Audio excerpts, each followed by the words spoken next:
इधर आओ, चलो। यहाँ इस नंबर पे कौन है?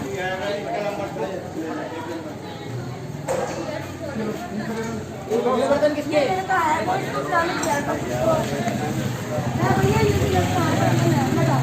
एक नंबर किसका है? तुम कहो।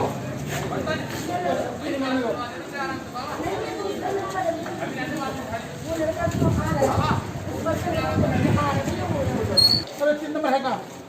कौन सा नंबर है?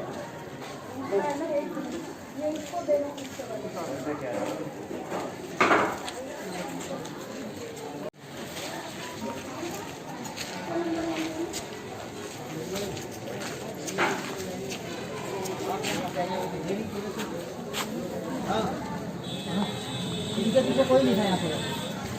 इनके कैसा मिल रहा खाना? खाना कैसा मिल रहा है? ठीक मिल रहा है?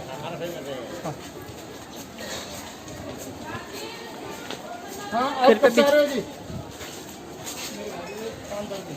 5-10 दिन। सर जी। हाँ? महीना हो गया पूरा। हाँ? महीना हो गया पूरा। हाँ, 20 दिन कैसा लग रहा है खाना? बढ़िया, सब ठीक व्यवस्था है। आपको खाना ठीक लग रहा है? हाँ, 20 दिन खाना ठीक मिल रहा है? कोई दिक्कत तो नहीं है जी? 20 दिन से very good, very good, very good. सब खाना ठीक मिल रहा है। तुम कब से आ रहे हो? मैं हाँ, मैं तो हर एक महीना से। सर जी मास्क 1 लगाइए। महीने से ऊपर से आ रहे हो। मास्क लो, मास्क लो, मास्क लगा के रखो। खाना कैसा मिल रहा है? हमको ही वायु बनना है, हमको ही कोरोना योद्धा बनना है, हमको खुद को ही बचाना है, औरों को भी बचाना है। और एक बात सुने, हम अपने घर के बुजुर्गों को खाना लेने के लिए ना भेजें, अपने घर से बच्चों को खाना लेने के लिए ना भेजें।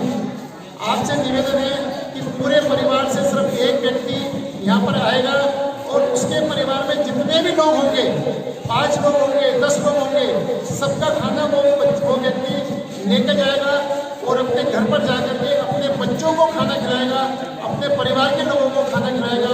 लेकिन हम पूरी तरीके से डिस्टेंस हैं, तो माया और विद्या निकेतन के अंदर जाएं, वहाँ के वॉलंटियर्स, वहाँ के जितने भी कार्यकर्ता हैं और वहाँ पर जितने भी भोजन देने वाले व्यक्ति हैं, वो सब अनुशासन में और बहुत अच्छी तरीके कर्मचारी 50 साल से ऊपर के, हमने उन्हें भी बोल दिया घर में रेस्ट करें, लेकिन मेरे पिता तुल्य अनिल गोयल जी, जिनसे हमें इंस्पिरेशन मिलती है, इतना ज़्यादा हौसला और काम करने का जो जज्बा मिलता है, आप सोचिए इनको भी ये चाहते तो अपने घर में बैठ के आराम से अपने नाते पोतियों के साथ मज़े से लॉकडाउन का फ़ायदा उठाते, लेकिन सवेरे अपना घर छोड़कर यहाँ इतने सारे 500 लोगों का खाना रोज बना के लोगों को खिला रहे, क्योंकि घर में कोई भूखा ना सोए, किसी की आंखों में आंसू ना आए, इसके लिए ये दिन रात व्यवस्था कर रहे हैं। मैं ऊपर वाले से प्रार्थना करूंगी भगवान जी। मैं एक बात बताना चाहूँगा विशेष करके कि आपके आशीर्वाद से 2 तारीख को मेरे घर में पौत्र की प्राप्ति हुई है, पोता पैदा हुई है। और डॉक्टरों ने स्पेशल कहा है कि घर से कोई आदमी अंदर नहीं जाएगा, घर का कोई आदमी बाहर नहीं जाएगा। पूरे परिवार का भी आग्रह रहा है कि आप घर में ही रह करके जो करो करो, आप बाहर नहीं जाओगे। लेकिन संगम बिहार की जनता का प्यार, यहाँ की परिस्थितियाँ, यहाँ की सब चीज़ देखते हुए मेरा खुद का मन नहीं माना और मैं बच्चों को भी रिस्क पर लेकर के कि आप सबके बीच में भगवान ऐसा मौका किसी को ना दे, ऐसी नौबत कभी भी नहीं आए देश के अंदर। लेकिन अगर ऐसी नौबत आती है तो हमारा सबका भी दायित्व बनता है, इससे मुकाबला करने के लिए हमको खुद को आगे आना पड़ेगा, हमको खुद को इन नियमों को मानना पड़ेगा, हमको खुद को लोगों को समझाना पड़ेगा। हम सारी बात पुलिस और प्रशासन पर छोड़ देते हैं तो निश्चित तौर पर कहीं ना कहीं कमी रह जाती है और फिर उस पर दोष देते हैं। आप ये माने, पुलिस भी हमें, एमसीडी भी हमें, प्रशासन भी हमें, हमको अपने आप को बचना है, लोगों को बचाना है और अपने आप को बचना, लोगों को बचाना, परिवार को बचाना। जितना हम नियमों का पालन करेंगे उतनी जल्दी हमको लॉकडाउन से छुट्टी मिलेगी। ये बात हम सबके समझ में आ जाना चाहिए। अगर हम लापरवाही कर रहे हैं तो लॉकडाउन बढ़ेगा। हम जितना नियमों का पालन करेंगे उतनी जल्दी हम लॉकडाउन से छुट्टी पाएंगे। हमें दिल्ली को कोरोना मुक्त करना है, हमको देश को कोरोना मुक्त करना है। तो इसके लिए हम सबको आप सबके सहयोग की आवश्यकता है। आप सबका अगर सहयोग मिलेगा तो बहुत जल्दी दिल्ली और देश कोरोना मुक्त होगा। ये हमारे आप सबसे निवेदन और अपील है। और परमपिता परमात्मा का आशीर्वाद रहा तो लगातार जिस दिन से लॉकडाउन हुआ है उस दिन से भोजन बट रहा है। इसमें भी आप सबका आशीर्वाद, आप सबका सहयोग, आप सबका प्यार इसके अंदर भी लगातार मिलता रहा है। और अगर 3 तारीख के बाद भी लॉकडाउन बढ़ा, हमारी कोशिश होगी 3 तारीख के बाद भी अगर लॉकडाउन बढ़ता है तो यहाँ पर ये खाने की व्यवस्था बरकरार रहे, ये हमारी कोशिश रहेगी। भगवान से प्रार्थना रहेगी कि भगवान हमको इतनी शक्ति और इतनी क्षमता दे कि हम 3 तारीख के बाद भी इस लॉकडाउन को अगर होता है तो हम आपकी सेवा कर सकें। और सही बात तो ये है, हम जो कुछ कर रहे हैं हम किसी पर एहसान नहीं कर रहे। हमारे यहाँ से तो जो भोजन लेकर के जा रहा है वो हम पर एहसान कर रहा है। हमारे जो कार्यकर्ता यहाँ पर काम कर रहे हैं वो वाकई में एहसान कर रहे हैं। और सही मायनों में सबसे बड़ा एहसान है जो यहाँ पर आकर के अनुशासन में रहते हुए भोजन लेकर के जा रहे हैं, एहसान कर रहे हैं। और वो एहसान हम पर बना रहे, वो कृपा बनी रहे। और हम सब भगवान से प्रार्थना करें जितनी जल्दी हो सके उतनी जल्दी से इस लॉकडाउन से हमें छुटकारा मिले, जिससे कि हम अपने दिनचर्या काम को लगातार करते रहें। फिर खुशहाली आएगी, फिर हम लोग रोड पे निकलेंगे, फिर हैप्पी हो जाएंगे। अभी मेरे बीच में ना हो, थोड़ा सा डिस्टेंस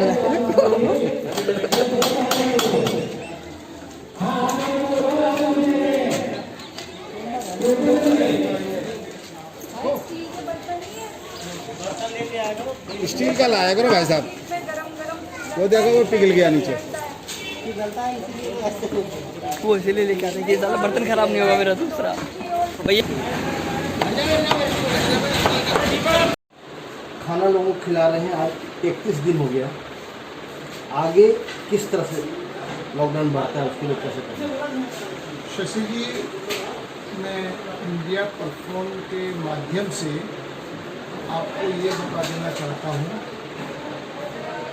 कि 35 दिन 35 डेज से लगातार माया गोयल विद्या निकेतन G70 सनानिहार में जरूरतमंदों को भोजन बांटा जा रहा है।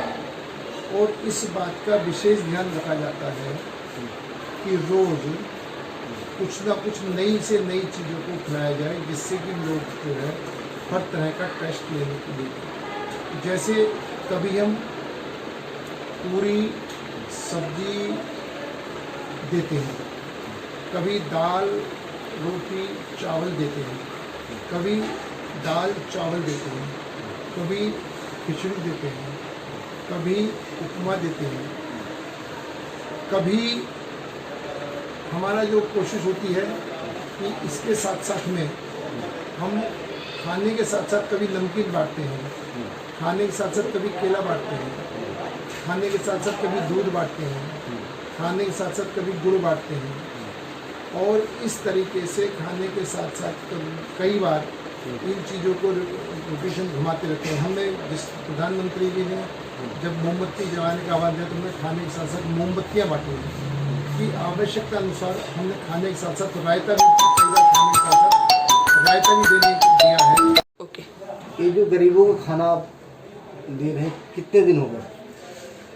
ये 26 तारीख से लगातार यहाँ के निवासियों के लिए जो जरूरतमंद हैं, कोई घर में भूखा ना सोए, इस बात को ध्यान में रखते हुए लगातार भोजन यहाँ पर बट रहा है। भोजन बढ़ते हुए 35 दिन हो गए हैं। रहता है कि कभी कढ़ी चावल, कभी दाल चावल, कभी खिचड़ी, कभी राजमा चावल, कभी उपमा, कभी सब्जी पूरी, कभी सब्जी पूरी हलवा, कभी दाल रोटी चावल, कभी सब्जी रोटी चावल। ये मतलब कुछ ना कुछ नया रोज का रोज बना करके हम यहाँ की जनता जनार्दन को जो बेचारे जरूरतमंद है उनको बांट रहे हैं। इसके साथ साथ हमारा पूरा ध्यान इस बात का रहता है कि इसके अलावा भी घर में बच्चों को कुछ ना कुछ जाता रहे, तो कभी हम बच्चों के लिए दूध भेज देते हैं, कभी बच्चों के लिए गुड़ भेज देते हैं, कभी बच्चों के लिए फ्रूट भेज देते हैं, कभी बच्चों के लिए केले वगैरह, केले, सेब, संतरे, ये सब चीज़ें जाती रहती हैं। और कभी हम रायता भेज देते हैं, कभी हम नमकीन जो है वो भेज देते हैं। इस तरीके से कुछ ना कुछ हमारी कोशिश होती है कि हम खाने के साथ साथ में कुछ एक्स्ट्रा भी भेजें, जिससे कि बच्चों को घर में जो है किसी भी चीज़ की कमी महसूस ना हो, उनको ये ना लगे कि हम लॉकडाउन की वजह से घर के अंदर कैद हैं। हमारा सबसे आग्रह रहता है कि आकर के ही भोजन का वितरण किया जाता है। इसके साथ साथ में जो मार्क्स नहीं ला पाते हैं, हम उनसे मार्क्स भी यहाँ पर अपने तरफ से बांटते हैं। जिसके पास मार्क्स नहीं होते उनको मार्क्स भी बांटते हैं, उनके हाथ की सैनिटाइजेशन कराते हैं, किनको ग्लिप्स भी देते हैं, मतलब दस्ताने भी देते हैं। हमारी पूरी कोशिश ये होती है कि यहाँ का जो भी व्यक्ति हमसे भोजन लेने के लिए आ रहा है, उसको किसी किस्म की कोई परेशानी ना हो। बिल्कुल लाइन में लग कर के नंबर से सबको भोजन मिलता है। और हमारी जो पूरी टीम है, जो पूरी टीम कार्यकर्ता काम कर रही है, उस पूरी टीम में सुनील हो गया, प्रमोद हो गया, कुलदीप हो गए, और तुम्हारे विजयपाल राठौर हो गए, रामोतार गुप्ता जी हो गए, राकेश जी हो गए, दीपक गुप्ता जी हो गए, रोहित जी हो गए, अजय जी हो गए, राजेश जी हो गए, शिव कुमार जी हो गए, और भी ऐसे बहुत से कार्यकर्ता हैं खाना ले जा रहे हैं। वो हम पर एहसान कर रहे हैं, हम उन पर किसी पर भी कोई एहसान नहीं कर रहे। इसी तरीके से इस पूरी के अंदर दोस्त मिलने वाले, उनको भी मैं आभार व्यक्त करना चाहता हूँ आपके माध्यम से, कि जो लगातार हमें सामग्री भेज करके हमारी कहीं ना कहीं मदद कर रहे हैं ये व्यवस्था कराने में। उसमें राम मेहर सिंह जी गोविंदपुरी से हैं, सुशील धनकर जी हरि विद्या भवन से हैं, सतीश सिंगल जी Shiv Shakti modern public school से हैं, अनिल जी दास संगम कॉन्वेंट पब्लिक स्कूल से हैं, अमोल गर्ग संगम बिहार से हैं, दिनेश चंद्र जी हैं, धर्मचंद जैन जी टमाटर वाले हैं, सुनील बंसल जी हैं, रामोतार गुप्ता जी हैं, शिवचरण अग्रवाल जी हैं, शिव कुमार गुप्ता जी हैं, सुनील अग्रवाल जी हैं ग्रीनफील्ड से, राजेश बंसल जी हैं, प्रमोद बघेल जी हैं, गोदन लाल जी एरन मकसूदपुर से, मुरारी लाल जी मसूदपुर से, राधेश्याम गोयल जी देवली से, सत्यनारायण खंडेलवाल जी हैं, किशोरी लाल अग्रवाल जी हैं, शीतल जैन जी हैं, बद्री प्रसाद जी हैं, महेश चंद अग्रवाल जी हैं, पिंटू गोयल जी हैं, अन्नपूर्णा चैरिटेबल ट्रस्ट है, सुभाष अग्रवाल हैं, दीपक गुप्ता जी हैं, और इसके अलावा श्याम जी हैं, रमेश जी हैं ऑटो वाले, मोहनलाल जी हैं, एक और गुप्ता जी हैं, एक सुनील गुप्ता जी हैं, बाबू सिंह जी हैं, Narendra Singh Chahal KSK public school है, विनोद जी तीरथ के भाई वो हैं, शेखर पन्नी वाले हैं, विजय सिंह राठौर हैं, सुरेश DN जी वाले हैं। इस तरीके से बहुत से लोग ऐसे, महावीर जैन जी हैं, इस तरीके से बहुत लोग ऐसे हैं जो अपनी इच्छा से, स्वेच्छा से, भगवान के प्रोत्साहन से वो यहाँ पर आकर के डोनेशन भी दे रहे हैं। और उन सबकी कृपा से, भगवान के आशीर्वाद से ये लगातार भंडारा मायगुर विद्या निकेतन में चल रहा है। और सभी व्यक्ति से जब बात होती है तो सब खाने से भी संतुष्ट हैं। बड़े अनुशासित तरीके से डिस्टेंस का ध्यान रखते हुए सब लोग यहाँ से खाना लेकर के जाते हैं। हमारी पूरी टीम, चाहे वो हमारे दानदाता हैं, चाहे हमारे वॉलंटियर्स हैं, और चाहे हम सब हैं, हम सब उनके शुक्रगुजार हैं जो यहाँ पर आकर के हमसे भोजन ले जा करके अपने घर में बच्चों को भोजन कराते हैं। आगे लॉकडाउन बढ़ता है तो आपकी जारी रहेगी? लॉकडाउन नंबर 1 तो भगवान से प्रार्थना करेंगे लॉकडाउन ना बढ़े, बहुत जल्दी कोरोना यहाँ से भाग जाए और हम सबको मिल करके कोरोना को हरा के चलने की आवश्यकता महसूस होती है। तो हम भंडारा चलाने वाले कौन हैं? भंडारा तो भगवान की इच्छा से चल रहा है, और भगवान की इच्छा के साथ साथ हमारी कोशिश ये होगी कि हम आखिर तक, जब तक भी संभव हो सकता है, जब तक भी आवश्यकता महसूस हो, हम इस भंडारे को चलाते रहें। भगवान हमें इतनी क्षमता दे, इतनी ताकत दे, इतनी हिम्मत दे। हम तो बस उनके आशीर्वाद से, उनकी प्रेरणा से ये सब काम हो रहा है। तो उन सब जो भी चाहेंगे वो सब होगा। कोशिश है कि अगर ऐसी नौबत भी आती है तो भंडारा आगे भी चलता रहे। आगे लोग लॉकडाउन बढ़ाने के लेकर काफ़ी लोग परेशान हैं, उसके लिए आप बताते हैं कि?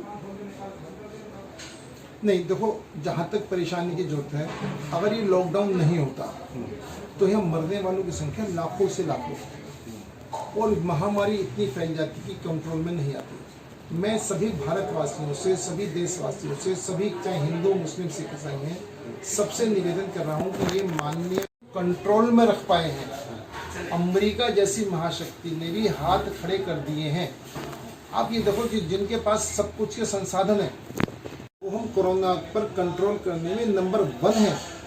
और ये हमारे प्रधानमंत्री की दूरदर्शिता है, हमारे हिंदुस्तान के सभी भारतीयों की उन्होंने जो सहयोग करा है, जो उन्होंने आह्वान को पाने, वो भी धन्यवाद के पात्र हैं। हमारे भारतवर्ष के एक एक भारतवासी ने इस बात का सहयोग करा है। हाँ, कुछ तत्व जो हैं जो निश्चित तौर पर यहाँ का वातावरण खराब करना चाहते हैं, वो धर्म के आधार पर वो निश्चित तौर पर देशद्रोह का काम कर रहे हैं। उनसे निवेदन है, हम सब बचेंगे, हम सब बचेंगे तो हमारे धर्म भी बचेंगे, हम बचेंगे हमारे रोजगार भी बचेंगे, हम बचेंगे हमारे परिवार भी बचेंगे। अगर हम मर जाएंगे तो ना धर्म बचेगा, ना हम बचेंगे, ना परिवार बचेगा। इसलिए हम सबकी आज हमारा सबका एक ही धर्म है कि कोरोना से हम सबको लड़ना है। हमारा और कोई धर्म नहीं है। पहला धर्म है कोरोना से हम सबको लड़ना है। दूसरा धर्म यह है कि जो सक्षम लोग हैं, जो भगवान ने उनको इतनी क्षमता दी है, उनसे भी निवेदन है कि ऐसे समय में वो कोशिश करें कि उनका कोई पड़ोसी, उनका कोई मिलने वाला, उनका नज़दीक रहने वाला भूखा ना सोए। वो भी अपने भंडार आज खोलने का समय आया है। जो भी सक्षम लोग हैं, आज उनको मेरा निवेदन और अपील है आपके माध्यम से कि वो निश्चित तौर पर अपने भंडार खोलें। ऐसी नौबत नहीं आनी चाहिए, लेकिन अगर ऐसी नौबत आती है तो ऐसी समस्या पर जो भंडार खोलते हैं वो ही भामाशाह कहलाते हैं। आज भामाशाह को पूरा संसार याद करता है। हमारे हिंदुस्तान में भामाशाहों की कमी नहीं है, लेकिन उनसे निवेदन जरूर है कि वो इस बात को ध्यान में रखते हुए कि हमारे मोहल्ले में, हमारे पड़ोस में, हमारे नगर में, हमारे स्टेट में, हमारे देश में कोई भूखा ना सोए। जिसकी जितनी कैपेसिटी है उस कैपेसिटी से इस युद्ध में हम सब साथ होकर एक चुनाव युद्ध लड़ें। और मेरा एक और कहना है, हमारा प्रत्येक भारतवासी को आज कोरोना योद्धा बनना पड़ेगा। कोरोना योद्धा हम प्रत्येक भारतवासी बनेगा, तब हम कोरोना से लड़ पाएंगे। हम अपने को भी हमें बचाना है, अपने परिवार को भी बचाना है। और निश्चित तौर पर हमारा पड़ोसी, हमारा मिलने वाला, सड़क चलता कोई भी इस युद्ध में अगर गलत करता है तो उसको टोकना, उसको रोकना।